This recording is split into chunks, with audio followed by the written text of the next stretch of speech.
yung ba yung ginawa ng Kongreso? Hindi, abuse of power yon.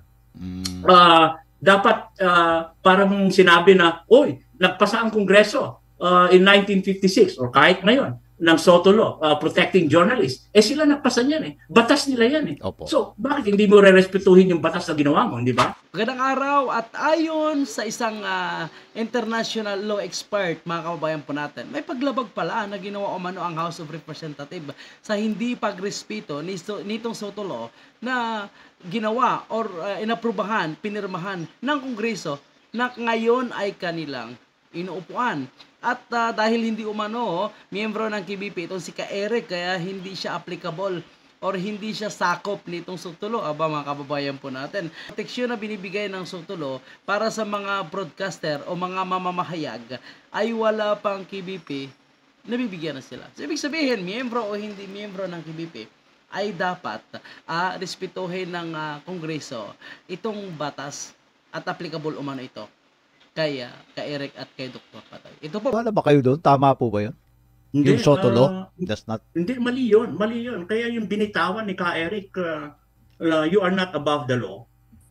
Hindi ba nakakahiya yan na nag-pass ka ng law? Ang Kongreso, bahagi ka ng Kongreso.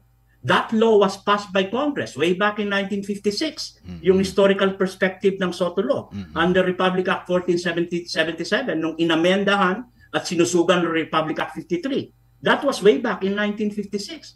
So, yung inuupuan nilang Kongreso, bahagi sila niyan. So, kung sasabihin mo na hindi namin re-respetohin yung batas na nanggaling sa Kongreso, well, kung gusto nyo, i-repeal nyo. But of course, it cannot be repealed because this is for public interest. Ang exception lang dito, na kung sasabihin nila, kung it involves national security. Isang tanong dahil naging human rights lawyer kayo, maituturing bang parang violation of human rights yung nangyayari ngayon dito sa dalawang, sabihin natin, broadcast personalities ito. Sila Ka-Eric Celis at Dr. Lorraine Badoy. Ngayon ay, on the third day, nag-hunger strike dyan sa detention facility ng Batasan Complex. Meron po ba kayong nakitang kahit katiting na pag-violate sa kanilang karapatan bilang isang tao at mamamahayag? Hindi yan katiting, Angelo. Malaking violation yan. No? Napakalaking violation yan. Dahil unang-una, alam mo, nirevisa ko yung programa nila na kung saan ay nag-post ng question based doon sa isang congressional source. Ito na yung kay Ka-Eric at kay Dr. Lorraine, no? Na sinasabi na merong 1.8 billion pesos na nagagasto ng yung travel expenses ni Speaker Romualdez, no? Pero ito ay galing sa congressional source. Again, kung pakikinggan mo ng gusto doon, wala siyang accusation. Iyon ay pinost na question ng source niya sa Congress at nilagay bilang public, bilang journalist, no? Napakahalaga yung role nila dyan sa media, no? So, yung question na yon ay humihingi ng paliwanag. Humihingi ng tinatawag nating clarification, ano ba ito? So dapat ang ginawa ng staff or mismong si speaker ay ipaliwanag, no? Kasi you're a public figure. So karapatan ng mamamayan na alamin on the issue of accountability and transparency. So wag dapat gamitin yung mag-convene ka ng Senate hearing para magkaroon ng ganitong tinatawag nating committee hearing, no? Para malaman lang yung pangunahing tanong, ano ba yung source mo doon sa sinasabi mong pinost doon sa programang yan. In fact, hindi siya nag-a-accuse, humihingi lang siya ng clarification. Paliwanag. So, dito, wala tayong question doon sa karapatan o tinatawag nating power ng Kongreso na mag-cite ng person in contempt kung hindi sumusunod. So ayan na po mga kababayan po natin, narinig po natin, napakalinaw, isang international lawyer na po ang nagsasalita na talagang malaki ang paglabag na ginawa ng House of Representatives. Nako po, dapat pala ay mag-isip-isip na itong mga miyembro ng House of Representatives sa kanilang paglabag na ginawa. Kasi napakasakit naman para sa kanila o napakalaking insulto din para sa kanila na sila yung nagki-create ng batas pero sila rin yung number one na hindi nagre-respeto mga kababayan po natin. At tingnan mo, yung hunger strike na ginagawa ni Ka Eric at ni Dr. Badoy ay parang waipik lang sa kanila. As if pa rin na kung hindi magmamakaawa itong si Dr. Badoy at si Ka Eric at kung hindi i-reveal ang umano'y source ay hindi pa rin nila papalabasin. Grabe mga kababayan natin. Pero merong exception kasi rito, napakalinaw eh. Under the SOTO law, alam mo itong SOTO law na ito, Opo. ito yung tinatawag nating Philippine Journalist Code of Ethics, no? Matagal na yan, way back, in 56 pa yan, na kung saan ay granted at binibigyan ng karapatan at pribilehiyo ang mga journalist na hindi i-disclose ang kanilang mga sources, no? Opo. So, you cannot compare a person testifying, lalo na itong mga journalist, na sabihin mo na, well, ano bang source mo? Of course, tama yung ginawa ni Ka Eric na I'm not obligated to disclose the source. Kasi ito nga yung pamantayan. Ito yung pinakamahalagang haligi ng protecting or preserving press freedom and the right to information sa isang demokrasya. Opo. So, napakahalaga niya. Unang-una niya, no? Tignan natin na itong free press, cornerstone ito ng ating demokrasya sa Pilipinas, no?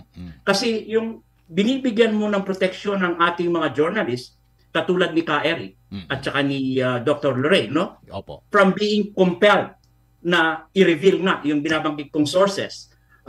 Kasi ini-ensure yung tinatawag nating maiwasan yung undue influence or fear of retaliation, no? Opo. Kasi essential ito eh. Napakahalagang esensya ito o isang esensya ito sa mga may mga kapangyarihan for purposes of accountability katulad ng nabanggit ko and transparency kasi we have to inform the public, no?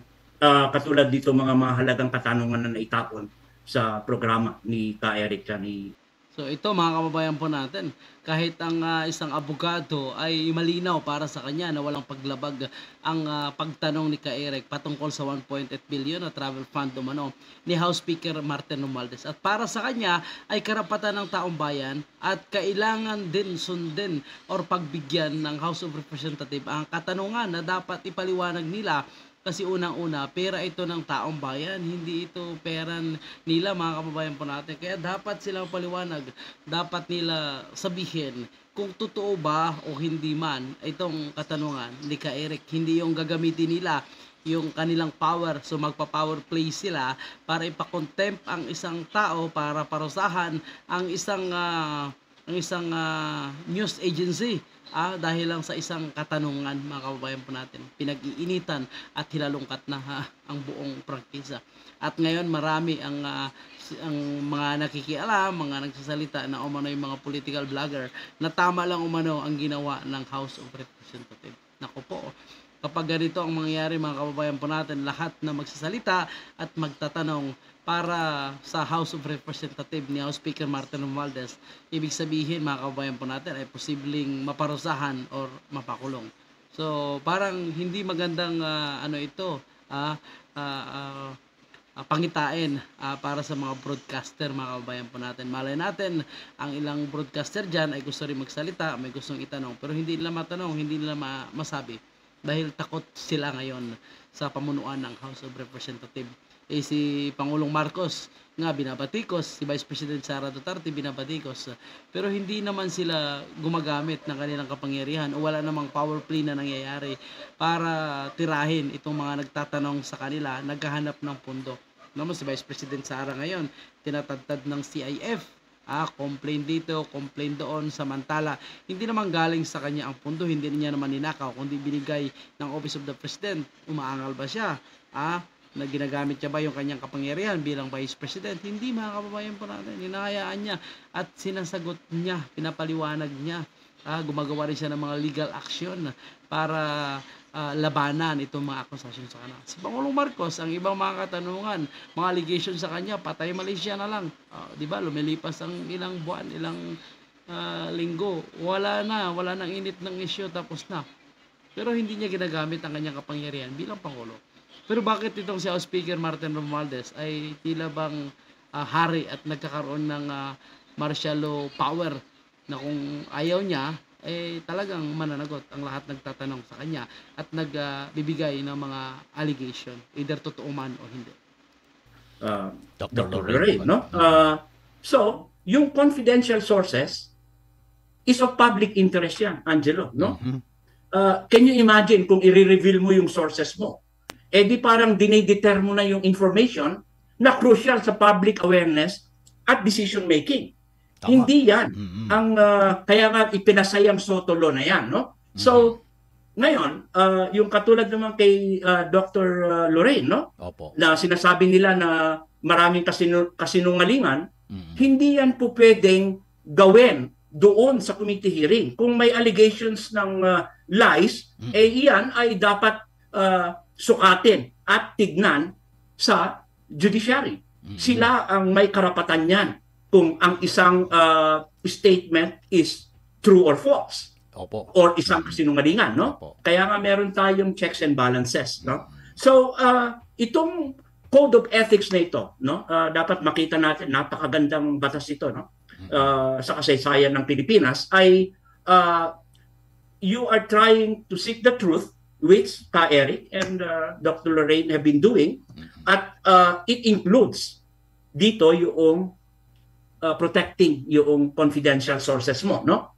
Kasi yung confidential sources mo, pag ikaw ay isang mamamahayag, you supplement yung mga information or yung tinatawag natin for purposes of any kind of investigative journalism halimbawa, no?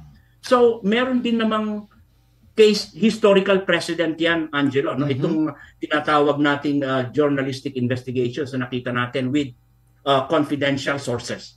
So, hindi yan bago.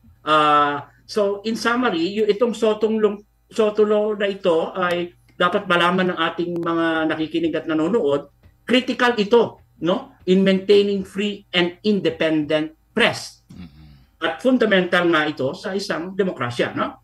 Kasi yung uncovering or yung tinatawag natin pagtugis ng katotohanan, uncovering the truth, at the same time, nire-respeto din naman yung proseso ng tinatawag nating yung mga allegations ay kasinungalingan ba o may falsehood, pero hindi yan dun sa committee hearing.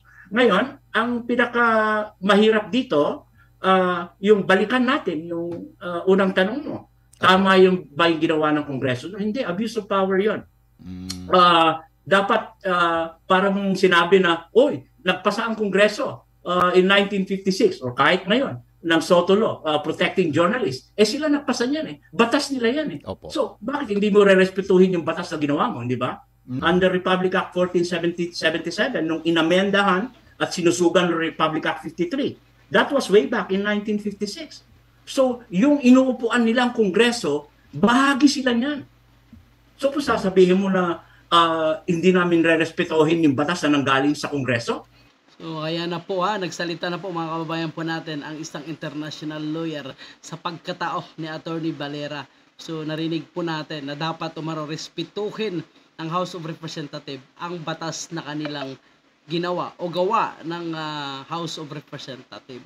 So, dapat sundin nila at hindi pwedeng hindi applicable sa lahat na mga mamamahayag. Kayo po mga kababayan po natin, ano po ang inyong opinion at saloobin? Palagay nyo, nagkaroon ba ng may paglabag itong House of Representatives? Inabuso ba nila yung karapatan ni Ka Eric at ni Dr. Badoy? At dapat din ba sila managot? Ano po ang inyong opinion at saloobin? Comment na mga kababayan. Maraming salamat at yan po yung ating update at opinion mula sa isang international law expert.